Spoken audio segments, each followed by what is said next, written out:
Hey, my name is Lauren Gomez, and like many of the other people, I'm a elementary education major.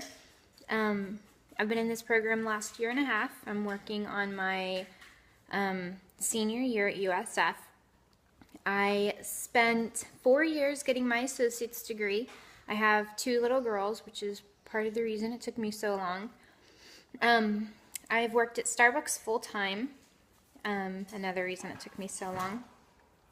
So as far as how I was taught to read and write, I remember going to probably 6 or 7 different elementary schools. My dad switched jobs a lot, so we moved a lot. And I honestly don't remember how I was taught to read and write. I do remember that I loved reading when I was a kid. I used to carry Berenstain Bear books everywhere. I do remember also that when I was a little kid, I didn't like to write a lot because they had us write so much, and my hand would always hurt after a while from writing with pencils. And of course, back then, we didn't know how to type. It wasn't until like 6th or 7th grade that I learned how to type.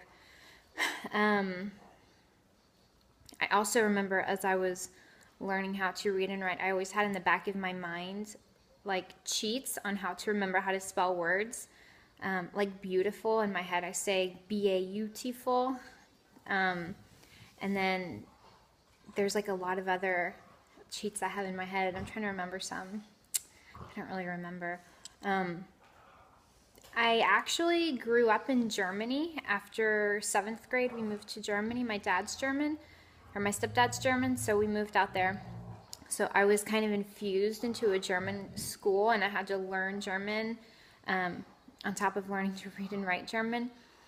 So I feel like I lack significantly when it comes to English grammar.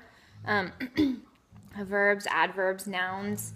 It's still really hard for me to remember the difference and to differentiate which is which. I honestly don't know correct sentence structure in English. I mean, I can speak just fine. I grew up for the most part in America, but because I lost all English after the 7th grade, I didn't learn like in depth how to correctly sentence a structure correctly, or structure a sentence. See, even there, structure a sentence correctly, and then because I had to read and write English, that confuses me a lot. When I write English now, I can read just fine because it's easier to read than it is to think about how to write and spell things.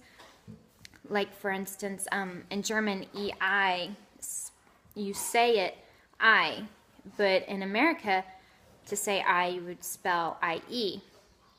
So things like that confuse me all the time.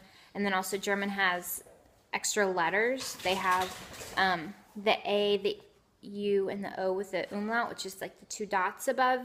And depending if they have those 2 dots above it, it changes the word. Like an A is ah, but an A with 2 dots, which is an umlaut, is eh. So that throws me off sometimes too. And then of course they have the esat, which is like the funky looking long B, but is actually pronounced with like a hard S.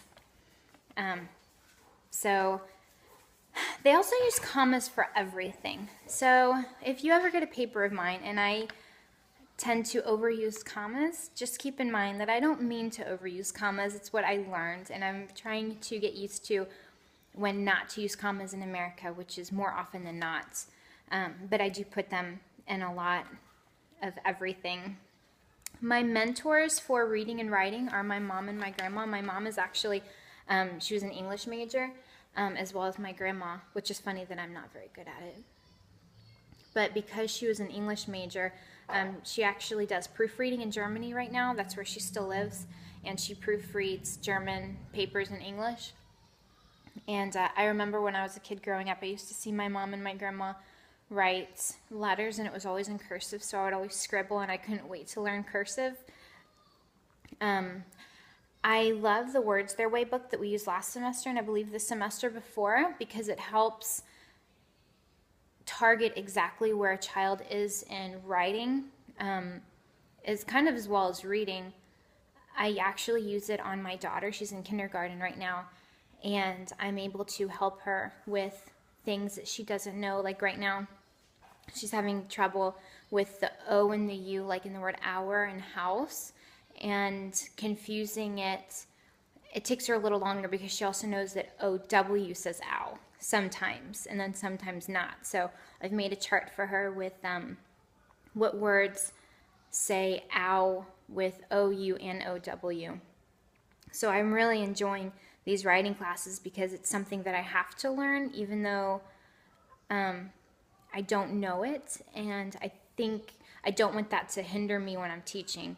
I actually had the opportunity next semester to work in a 4th grade ELA class for my final internship, and I told my professor that I would be willing to, but it's scary for me because it's the subject that I'm least prepared to work in for sure.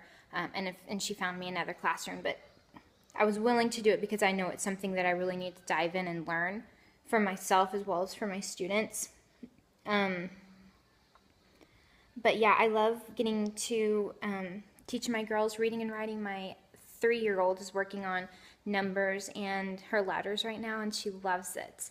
And my oldest one, like I said, is in kindergarten, and she's at the point where she can read like my first stories by herself, and she does that every night. And then of course we also read books every night.